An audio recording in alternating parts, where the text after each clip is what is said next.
Donc le matin, vous vous réveillez, vous dites, Père, je viens à toi. Eh bien, moi, je ne viens pas à lui parce que je vis en lui.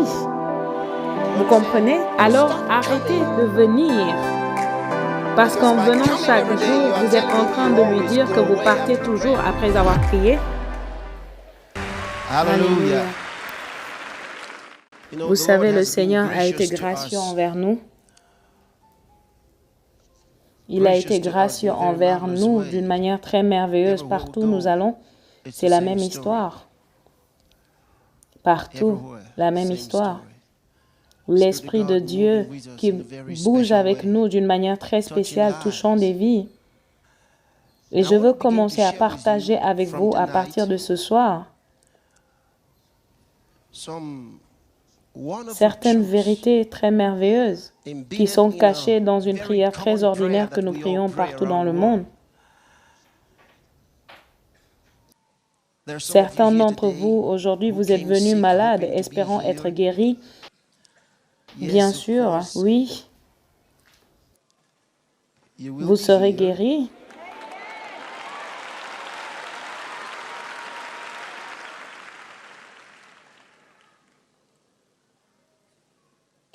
Et ce programme n'est pas particulièrement un programme de guérison, un culte de guérison, mais les gens seront guéris. J'ai découvert que je n'ai pas vraiment de contrôle sur ça. J'ai découvert cela. Les gens viennent à nos réunions. Lorsqu'ils entrent, ils entrent dans le lieu, ils commencent à être guéris et je suis interrompu par la puissance du Saint-Esprit beaucoup de fois. Et que je rende ministère sur la seconde venue de Christ, ou bien je parle des finances, ou bien de la justice, ou quel que soit ce que c'est, les gens sont guéris. Parce que nous ne sommes pas seuls. Il y a des anges avec nous. Alléluia. Et je suis venu avec beaucoup d'anges, des myriades d'anges.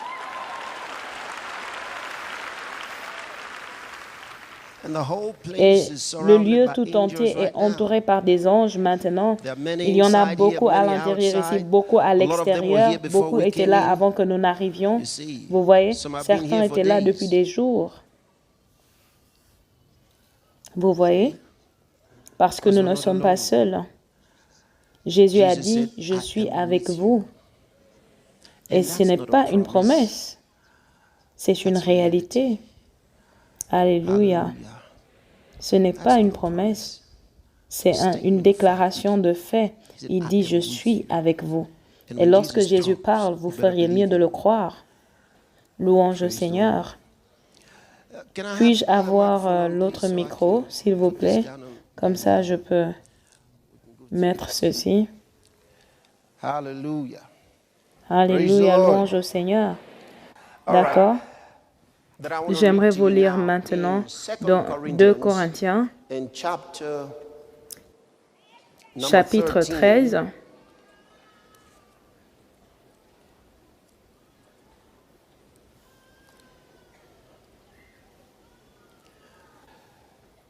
Si vous écoutez la parole et que vous la recevez en vous, elle produira en vous ce dont elle parle. 2 Corinthiens, chapitre 13, j'aimerais vous lire à partir du verset 14. Peut-être que vous devriez le lire et me dire si vous reconnaissez ces paroles. Est-ce que vous êtes prêts? 1, 2, allez-y.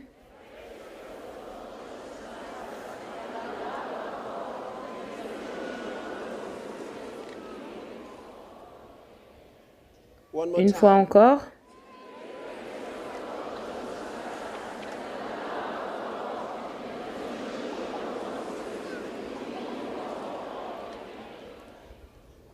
Combien d'entre vous avez déjà entendu cette prière? Si vous l'avez déjà entendue, j'aimerais voir votre main. Levez la main, la plupart d'entre vous. Combien d'entre vous avez déjà fait cette prière?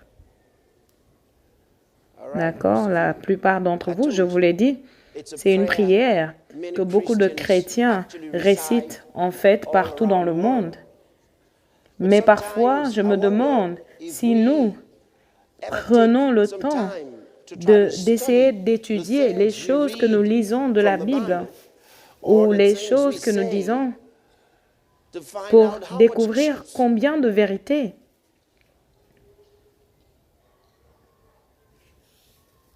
il y a. Combien de puissance? Vous savez, la vérité, c'est la puissance. Plus vous avez de vérité, plus vous êtes efficace, plus vous serez efficace. La puissance de Dieu est dans la connaissance de Dieu.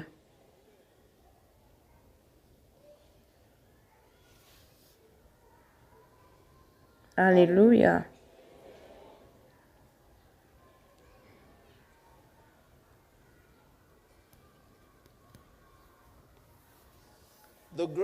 La grâce du Seigneur Jésus-Christ et l'amour de Dieu et la communion du Saint-Esprit soient avec vous tous. Et il dit Amen. La grâce du Seigneur Jésus-Christ et l'amour de Dieu et la communion du Saint-Esprit soient avec vous.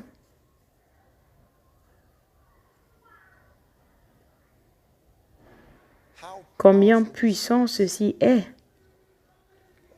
Il n'a pas dit la grâce du Seigneur Jésus-Christ, l'amour de Dieu et la communion du Saint-Esprit, point. Il a dit la grâce du Seigneur Jésus-Christ et l'amour de Dieu et la communion du Saint-Esprit soient avec vous. C'est une prière, c'est une bénédiction. Et vous devez découvrir ce que cela signifie vraiment. Qu'est-ce que cela signifie? Comment faire pour me connecter à ceci?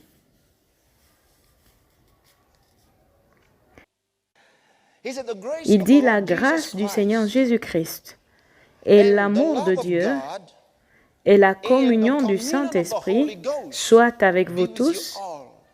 Et il ne parle pas de tous dans le monde, il parle de nous, le peuple de Dieu. Et qui est le peuple de Dieu? Ceux qui sont nés de nouveau.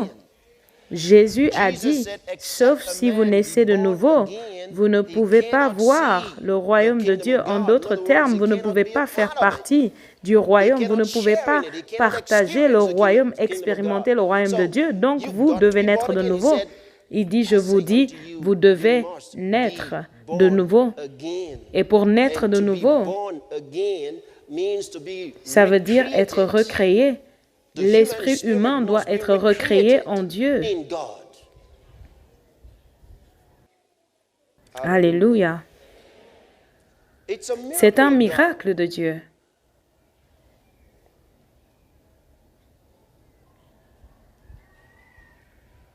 Combien d'entre vous, vous suivez nos programmes de télévision? Combien d'entre vous ici? La plupart d'entre vous. Dieu merci, Dieu merci. La grâce du Seigneur Jésus-Christ. Il dit la grâce du Seigneur Jésus-Christ soit avec vous. L'amour de Dieu soit avec vous. La communion du Saint-Esprit soit avec vous. C'est ce qu'il est en train de dire. La grâce du Seigneur Jésus-Christ soit avec vous. Qu'est-ce que c'est que la grâce du Seigneur Jésus-Christ? Il vous bénit avec la grâce du Seigneur Jésus-Christ.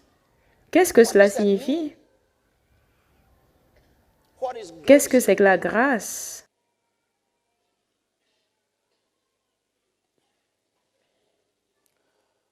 Puis-je vous lire à partir de l'évangile de Saint Jean?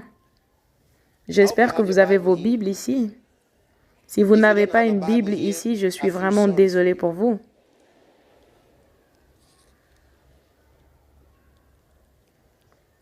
Si vous devez vendre vos habits pour acheter une Bible, faites-le demain.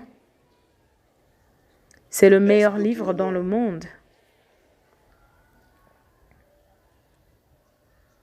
Évangile de Saint Jean, Beaucoup de gens pensent que la Bible, c'est pour les évêques et les prophètes seulement. La Bible, c'est pour tout le monde.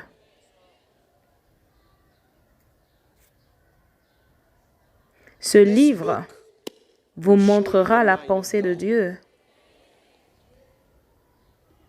Vous en avez besoin. Prenez-le avec vous dans votre voyage de la vie. Ne gardez pas ça juste sous votre oreiller, lisez-la. Évangile de Saint Jean, chapitre 1.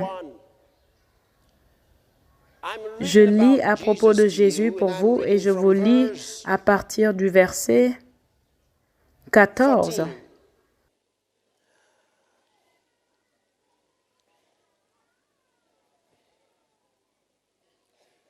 Et la parole s'est faite chair et elle a habité parmi nous.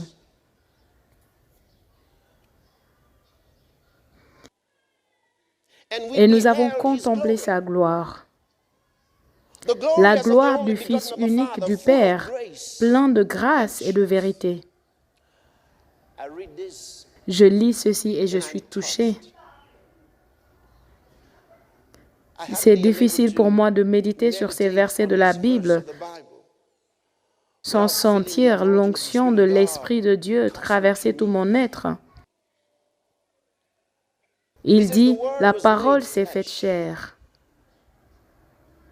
Une meilleure traduction, c'est la parole est devenue chair. Et elle habitait parmi nous. Le mot grec ici signifie il s'est tabernaclé, il a campé parmi nous. Il s'est tabernaclé parmi nous. Et nous, Jean dit, nous avons contemplé sa gloire, nous avons vu sa gloire. Ils l'ont fait en réalité. Il dit, nous avons vu sa gloire. La gloire du Fils unique du Père. À l'époque, il était le seul qui était né du Père. Tout le reste était né de parents humains. Mais celui-ci était le seul qui était né du Père. Il dit, nous avons vu sa gloire. La gloire du Fils unique du Père. Ils ont regardé Jésus, vous vous rappelez une fois, Jean-Baptiste était avec certains de ses disciples et Jésus était de passer par là. Et lorsque le maître passait par là, Jean l'a regardé de loin et il a dit à ses disciples, « Voici l'agneau de Dieu qui enlève le péché du monde. » Il était inspiré en regardant Jésus juste. Et Jésus ne faisait que passer par là. Jean avait été touché de voir Jésus. Il dit, regarde, regardez. Il dit à ses disciples, regardez. Voici l'agneau de Dieu qui enlève le péché du monde. Et Jésus passait par là. Ce même Jean, lorsqu'il était dans le sein de sa mère, lorsqu'il a entendu le nom de Jésus à partir de la salutation de Marie et qu'il était dans le sein d'Élisabeth, sa mère.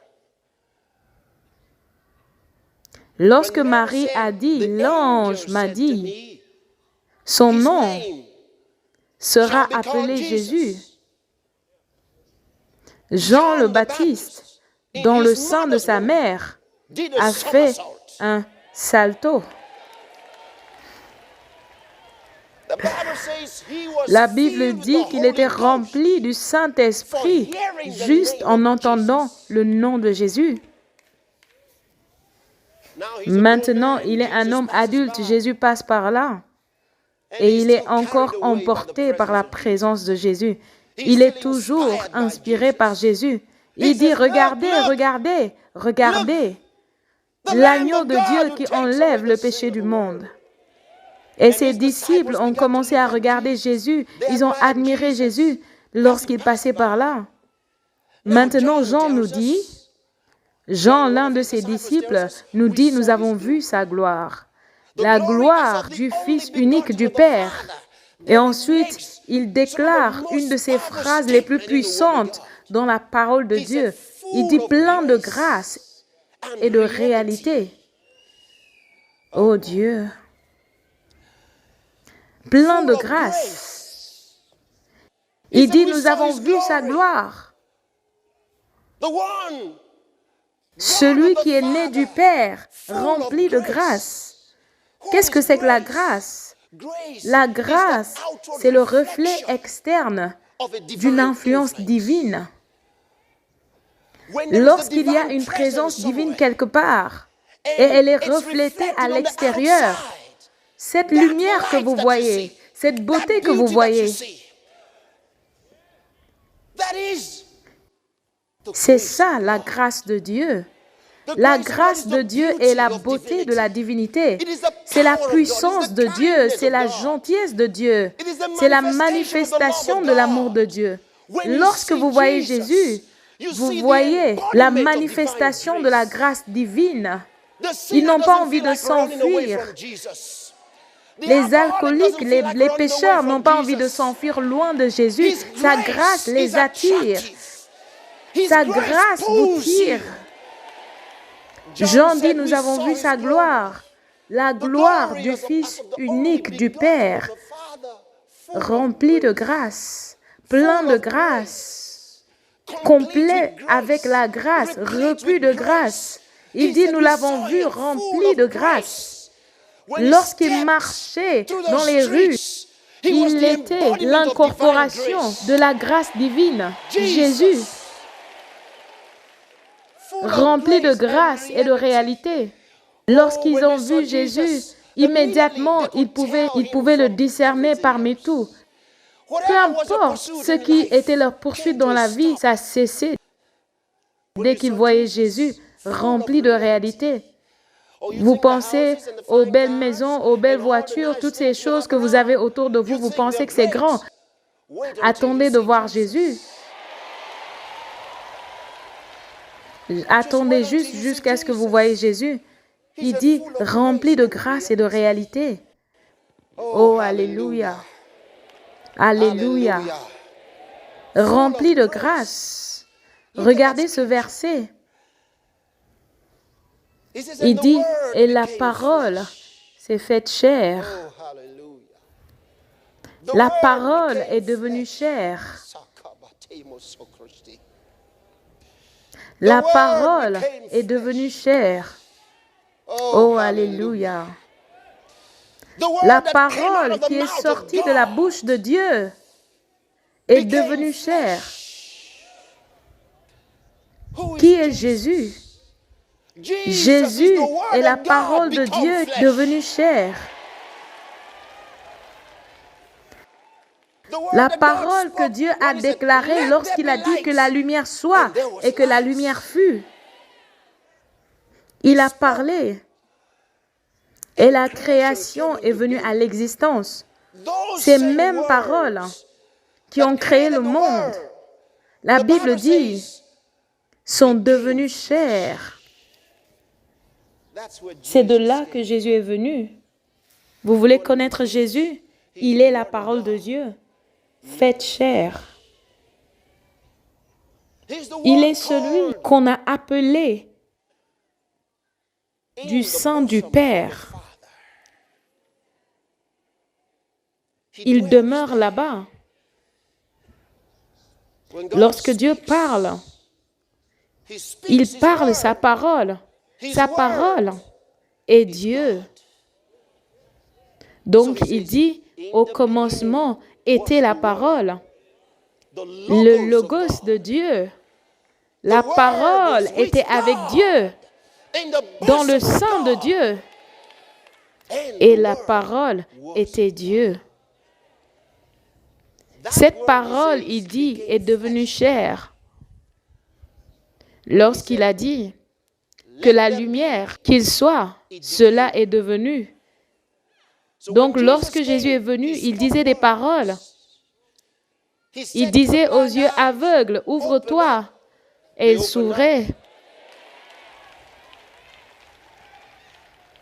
Il disait aux infirmes, levez-vous et marchez. Ils se levaient, ils marchaient. Il disait aux oreilles sourdes, débouchez-vous, et elles étaient débouchées. Il a parlé aux morts comme on aurait parlé à un vivant. Il a dit, Lazare, sors, et il est sorti. La parole déclarée est devenue la parole vivante. Cette parole, oh Dieu,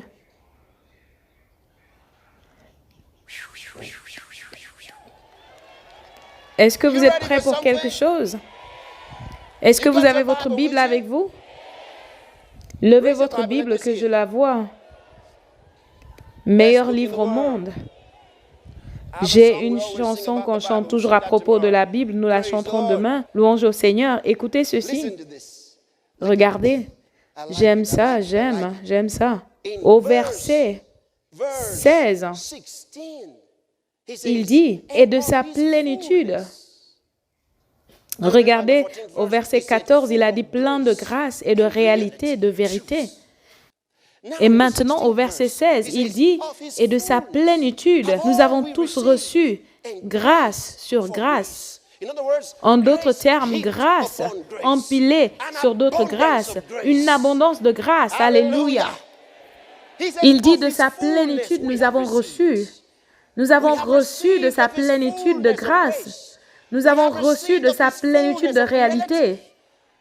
Grâce sur grâce. Grâce sur grâce. Grâce sur grâce. La faveur divine. Grâce sur grâce. Alléluia. Et puis au verset 17, c'est un verset concret. Il dit, car la loi a été donnée par Moïse. La loi a été donnée par Moïse. Moïse a apporté la loi. Il a dit, tu ne feras pas. Tu ne feras pas. Tu ne feras pas.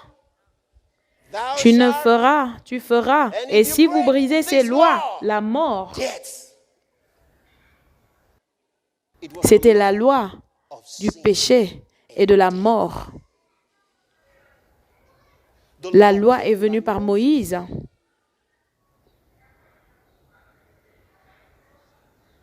Puis, c'est si beau la manière dont il l'a dit. Il dit, mais la grâce et la vérité sont venues par Jésus-Christ. Oh, merci Seigneur Jésus. J'étais à l'école de guérison le lundi et il y avait beaucoup de gens là-bas qui étaient malades, qui étaient affligés. Et nous regardions juste Jésus en train de guérir, de changer leur vie. Juste lundi, nous sommes mercredi aujourd'hui, je parle de lundi, lundi, mardi, mercredi aujourd'hui, lundi.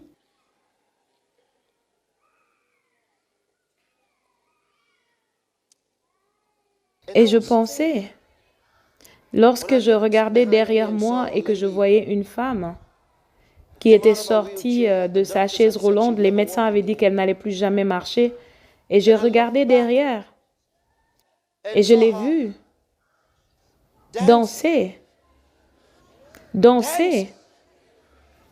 marchant autour et dansant. Elle n'était pas supposée marcher à nouveau. La voilà non seulement debout, marchant, mais dansant. J'ai pensé, la grâce du Seigneur Jésus-Christ.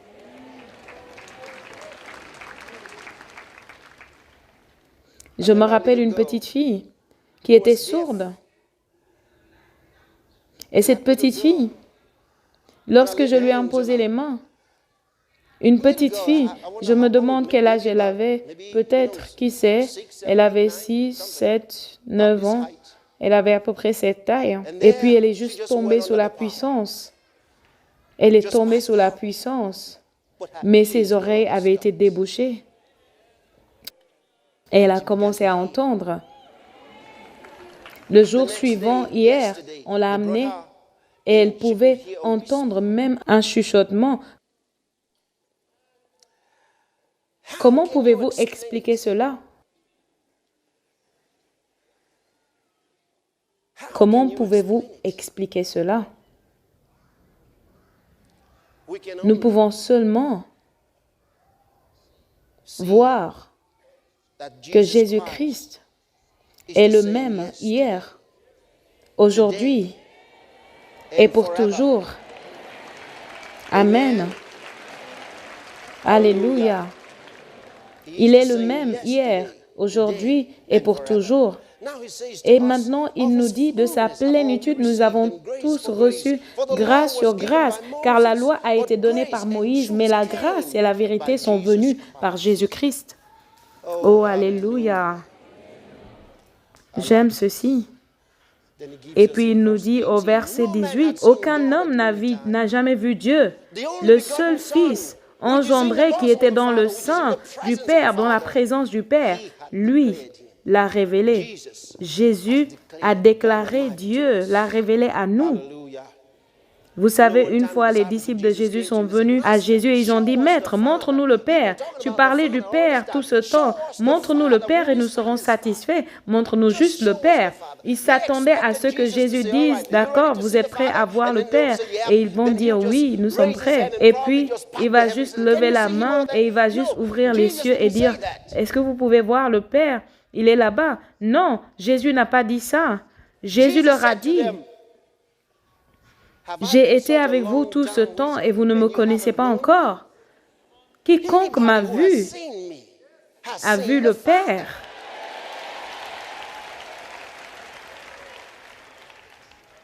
Si vous l'avez vu, si vous m'avez vu, vous avez vu le Père. Comment dites-vous alors, montre-nous le Père? Ils étaient surpris. Il dit, ne croyez-vous pas que je suis dans le Père et que le Père est en moi? Regardez Jésus, personne n'a jamais parlé comme Jésus. Des déclarations puissantes. Si vous lisez Jean 15, verset 26, Jésus dit, comme le Père a la vie en lui-même, il a donné au Fils d'avoir la vie en lui-même. Ceci, ça vous époustoufle. Il dit, comme le Père, comme Papa Dieu a la vie en lui-même, de même, il a donné au Fils d'avoir la vie en lui-même. En d'autres termes, il a cette vie inhérente. Il relâche la vie. Il est l'incorporation de la vie. Comme Dieu Tout-Puissant est l'incarnation de la vie, Jésus est la vie. Vous savez, il l'a dit dans Jean 14, verset 6. Il a dit, je suis le chemin, la vérité et la vie. Un article défini, il dit, je suis la vie. J'aimerais juste vous présenter Jésus pour un moment, vous comprenez de quoi je parle. Il dit, je suis le chemin, la vérité et la vie. Puis il dit, personne ne vient au Père que par moi. Alléluia. Ça, c'est mon Jésus. Alléluia. Je suis si content que je ne suis pas dans une religion. Je suis content d'être en contact avec un Christ vivant. Amen. Puis-je vous poser une question? Jésus a dit, « Aucun homme ne vient au Père, sinon par moi. » Combien d'entre vous êtes arrivés au Père? Par Jésus-Christ. Est-ce que vous êtes arrivés au Père? Vous êtes sûr? D'accord. Est-ce que vous avez arrêté de prier, « Père, nous venons à toi au nom de Jésus » ? Dites-moi maintenant. Je sais, beaucoup de chrétiens prient encore comme ça. Ils disent, « Père, je viens à toi au nom de Jésus. » Vous ne pouvez pas venir encore, vous êtes déjà venus. Vous voyez? Le jour où vous êtes né de nouveau, c'était le jour où vous êtes venus. Vous êtes venus au Père par Jésus-Christ. Depuis que vous êtes venu, vous êtes là. Vous ne partez pas de là. Vous voyez, vous pensez que lorsque vous allez dormir, vous vous êtes éloigné de la présence de Dieu. Parce que vous êtes allé dormir, vous pensez que, oh, Papa Dieu a fermé sa porte, il va dormir aussi. Donc le matin, vous vous réveillez, vous dites, Père, je viens à toi. Eh bien, moi, je ne viens pas à lui parce que je vis en lui. Vous comprenez? Alors, arrêtez de venir. Parce qu'en venant chaque jour, vous êtes en train de lui dire que vous partez toujours après avoir prié. Alléluia.